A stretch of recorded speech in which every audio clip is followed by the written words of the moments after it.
can pick me! Follow me!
I've been waiting for you.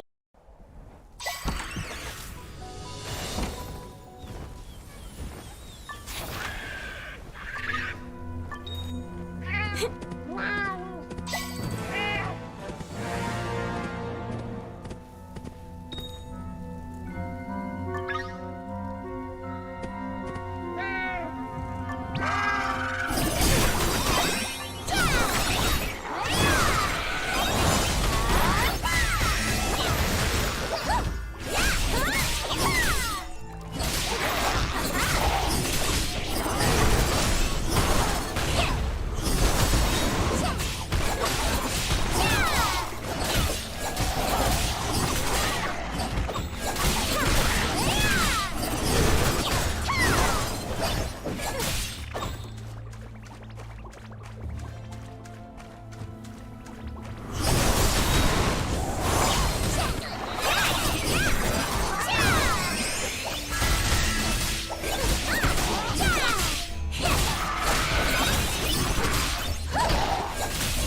This is great!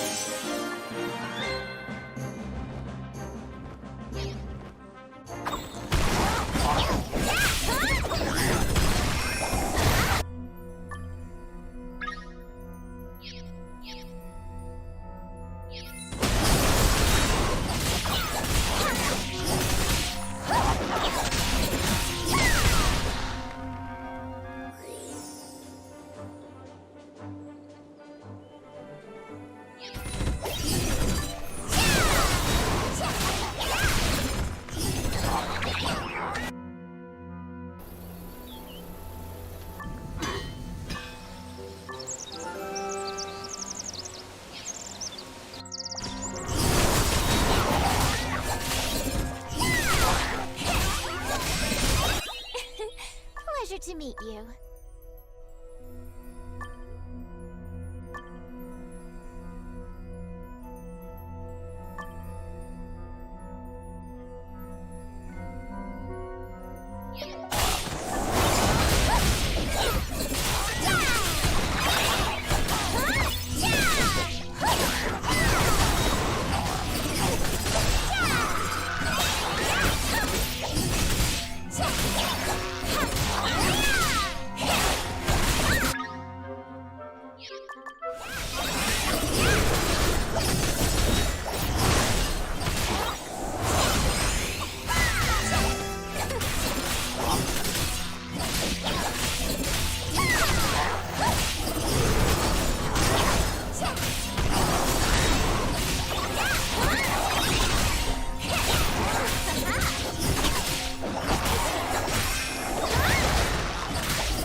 Good morning, everybody. This is Diggs. It's another beautiful day out here in the Pacific Northwest, and today we've got survey results from Netmarble, and we also have a lot of other content to cover. We have the developer notice that they just released, as well as some other content patches that we're going to be talking about in some Discord events. So let's go ahead and dig in.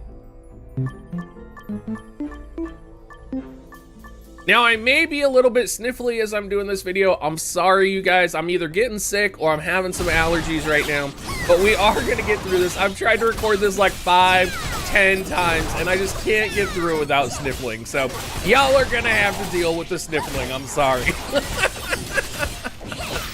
Well, first thing, before we get into the survey results, I do just want to tell people, make sure you're getting into the official Discord. There are specific official Discord events that affect the entire player base. There was one recently which was voting for what items to give players, and people universally voted for 5 egg tickets, 5 equipment tickets, and 5 costume tickets. Y'all should have voted for the 100 mount items instead of the costume tickets. I don't know what y'all were doing, but make sure you get on there so that you can counter the stupid vote, and also sorry, I just think people see tickets and they're like, oh, that one. Y'all, mount items are really good, okay? They increase your CP. They are very important. But there's also an event going on right now in the official Discord for Kingdoms that can give you a large amount of gold just for participating, so you should get on there and check it out. Now, they did release survey results, and the survey results are really interesting. So this was from the survey we took a couple of days ago, and they're a little bit contrary to what I actually thought they would be. And we'll talk about why here. So what are people most satisfied with in the update on June 22nd? Everybody said new events. I chose Relic Wars for this, and it's interesting because when we look at what people are most dissatisfied with, they're most dissatisfied with Relic Wars, and then should add on the Dingo mount there, would be over 50%.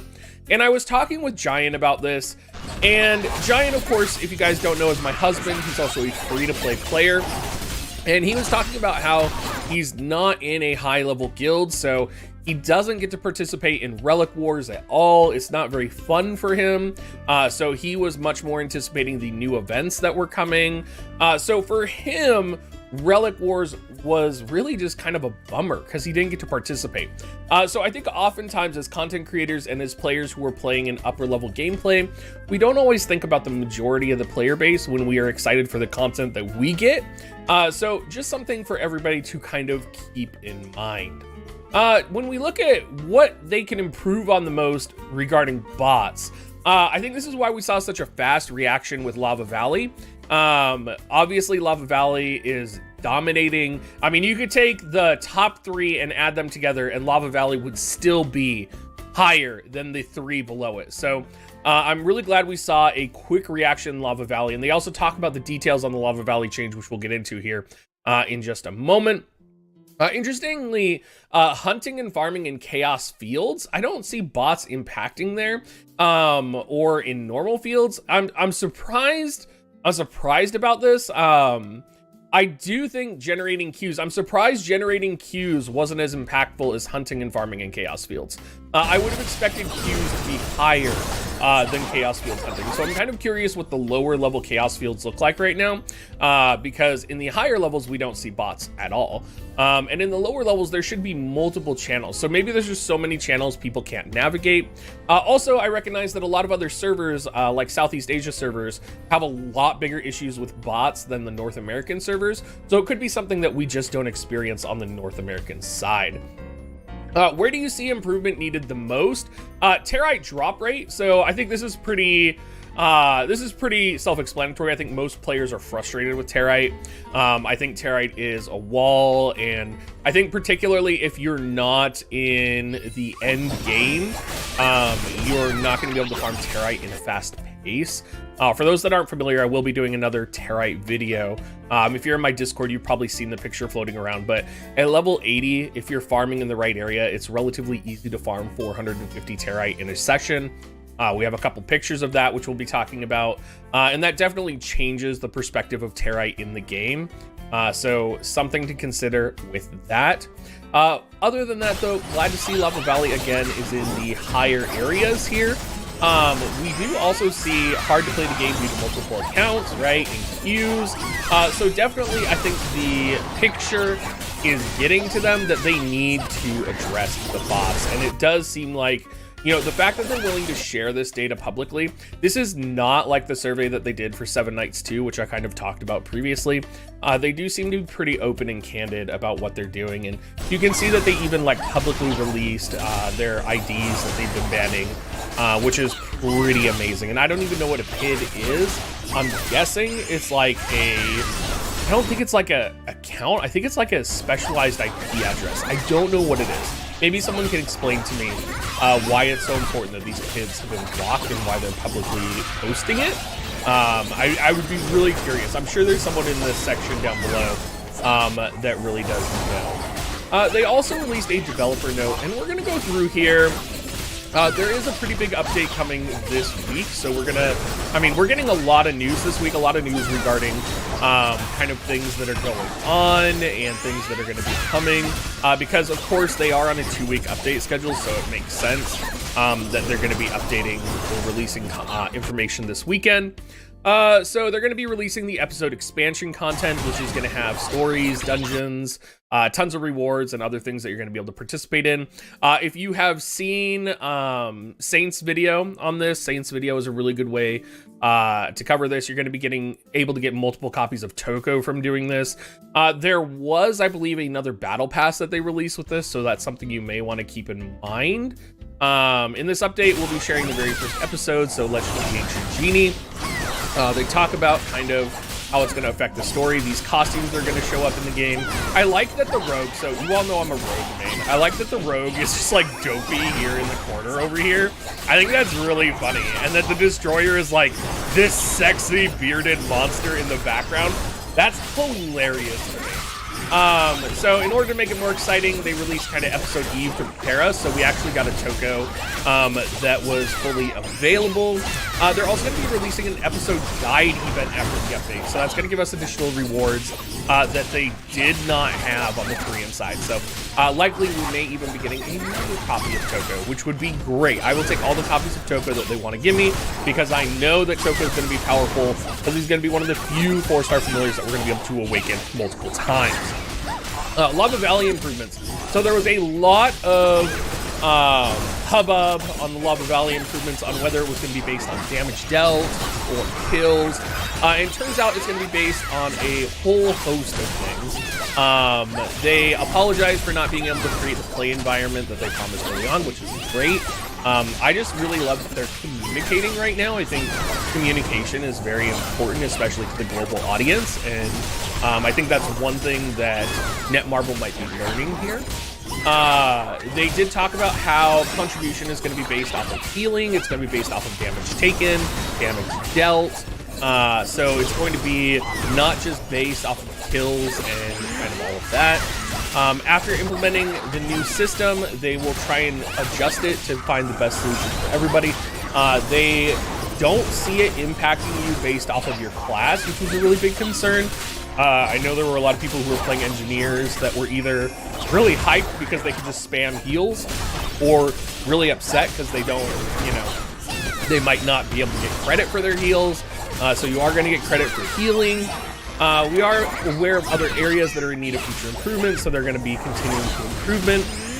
They also want to point out that they know it's difficult for people to access the game right now. They are working on that, and that is something that's going on. I know Giant tried to log in today, and he's just kept his character logged in, but he's been trying to like kind of gauge the queue for me so that I kind of have a perspective of what you guys are going through. So his queue was about 1,000 people this morning. So we are aware as well, and I as a content creator am aware that the queues still exist. They're going to conduct regular surveys. Not only are they going to be doing quality of life improvements, but they're definitely going to try and communicate with us better. So they wanted to thank everybody for posting on the forums, and I think I would like to thank Netmarble for just responding and putting these developer notices. If anything, like if they could do a weekly developer notice, that would be fantastic. Like, I don't know if anybody from Netmarble actually watches this video. I'm still a pretty small content creator, but that would be a great way to go. Finally, we do have the special event from the Discord where over Friday, Saturday, and Sunday they're going to be giving us the familiar coupon, equipment summon coupon, and costume summon coupon. Keep that in mind. Again, y'all should not have voted for the costume coupon. You should have gotten the mount materials.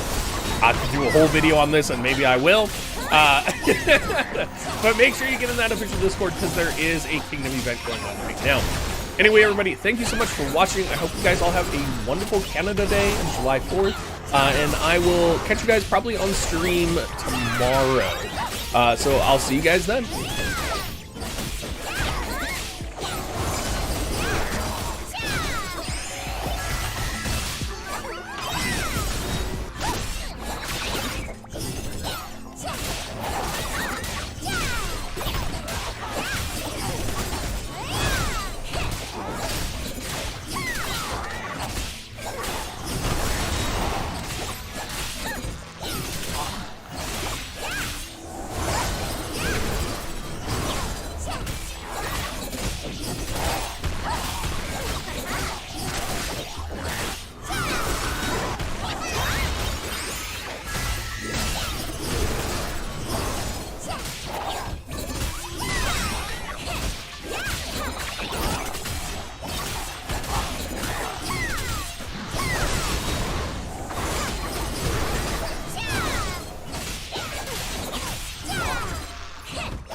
Hey guys, welcome to the Liberal Hive Mind, a channel solely focused on exposing the abundant hypocrisy of the left. Well friends, this is what winning looks like. If you ever needed to be further convinced that we are winning the culture war, then look no further. Of course, we know that lefty activist types have had control over the mainstream media and of course cultural institutions basically forever. But that is finally changing, and the year 2022 has been the biggest jump by far. Starting off with Elon Musk buying Twitter, and it seems like he might actually go through with it, followed by the fall of woke Netflix and the fall of woke content in general. As financial trouble hits the markets, the woke garbage is first on the chopping block, and the cherry on top following the collapse of CNN Plus is that Ben Shapiro's Daily Wire, now launching Daily Wire Plus, just hit a massive, record-breaking subscription milestone in the conservative media space. Ben Shapiro's Daily Wire just hit 890,000 subscribers, estimated anywhere between $10 to $12 million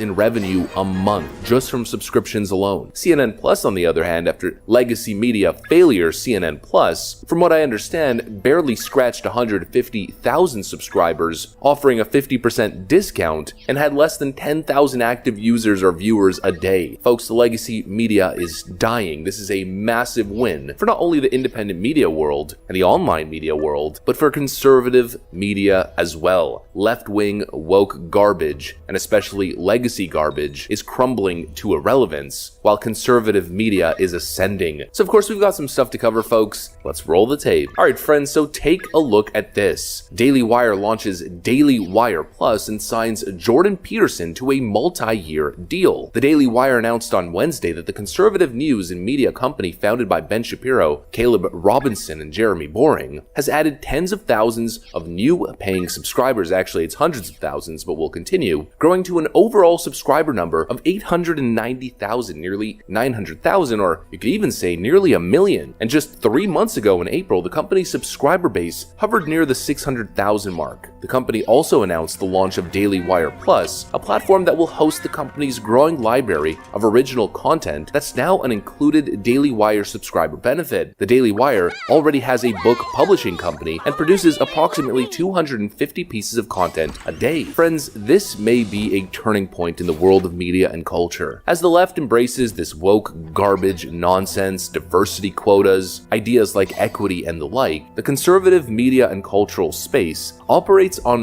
one basis alone. Is the content good? I mean, something should just not be overcomplicated. View it almost in caveman terms. Movie good? Then it's approved. Movie funny? Ha ha ha. Content good. It's a basic meritocracy. And this is something that the conservative space just understands fundamentally, that the most important factor to producing good content is talent. And this is something the Daily Wire is doing very well. Daily Wire Plus is going to have the Daily Wire, and sure, we're going to expand our relationship with PragerU, and sure, we're going to make more movies, and sure, we're going to make kids content.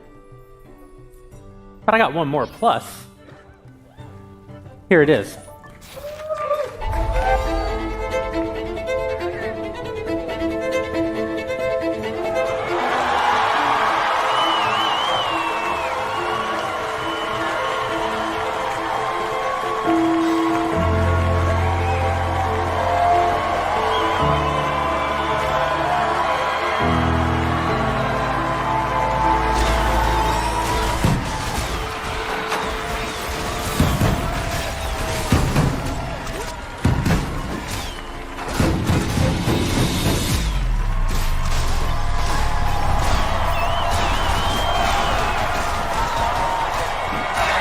Dr. Jordan Peterson, arguably one of the most famous intellectuals ever, at least in the modern era, but the mainstream media has tried to label him as so extreme, so controversial that nobody wants to go near him. It's the same criticism I kept lobbing at CNN Plus, launching this massive streaming service with their headline talent being failed Fox News anchor Chris Wallace and the biggest loser on TV, Brian Stelter. Wow. I kept saying in my criticism of CNN Plus, I don't get why they don't hire any of the big Twitch streamers or any of the big leftist names like Destiny and others. But if you think about it, why aren't they hiring someone like Dr. Jordan Peterson? Why hasn't anyone hired someone like Dr. Jordan Peterson? A man who, whenever he does a media interview, it strikes millions upon millions of views on YouTube alone. Even more if you count all the different social media platforms and cable ratings on top of it. You know, the same thing with Joe Rogan. Spotify's been a platform for a very long time. I never made a Spotify account. I never went on Spotify until they signed Joe Rogan, and then all of a sudden I have an account, and whenever I want to listen to a Joe Rogan podcast, well, there I am. And now Joe Rogan has brought in millions upon millions of subscribers to the Spotify platform and is casually getting 11 million views per segment. And you wonder why CNN Plus is failing and the Daily Wire is succeeding. I mean, this is a monumental success. Well, it's simply because when Disney fires a fan-favorite character like Gina Carano from The Mandalorian in such despicable manner, the Daily Wire is one of the only companies willing to pick her up and to make things right.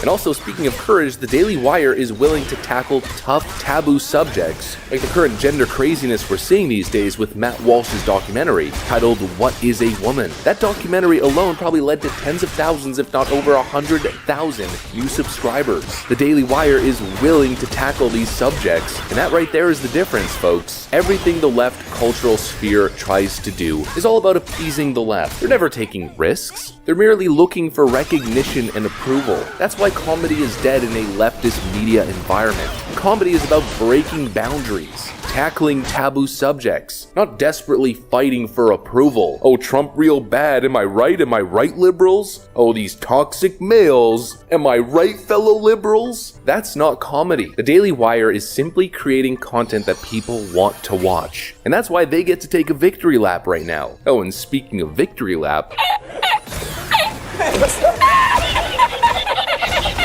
they're simply ahead of the curve, as Netflix and these other streaming outlets are only learning now in 2022 that being woke is bad for business. Netflix canceling a bunch of woke shows and firing a bunch of woke employees. Defending Dave Chappelle and Ricky Gervais. I mean, who would have guessed that people want to watch Dave Chappelle and Ricky Gervais instead of Hannah Gatsby and Amy Schumer? Apparently that was real tough for Netflix executives being paid millions of dollars a year. Now we even have Paramount Plus. Adding on to this anti-woke trend, Paramount says we won't remove content from eras with, quote, different sensibilities. Essentially telling woke millennials and Gen Zers to take a hike. Woke content is failing. Of course, just following the woke mainstream media, as CNN recently posted their lowest day in ratings since July 2000. And I guess in conclusion,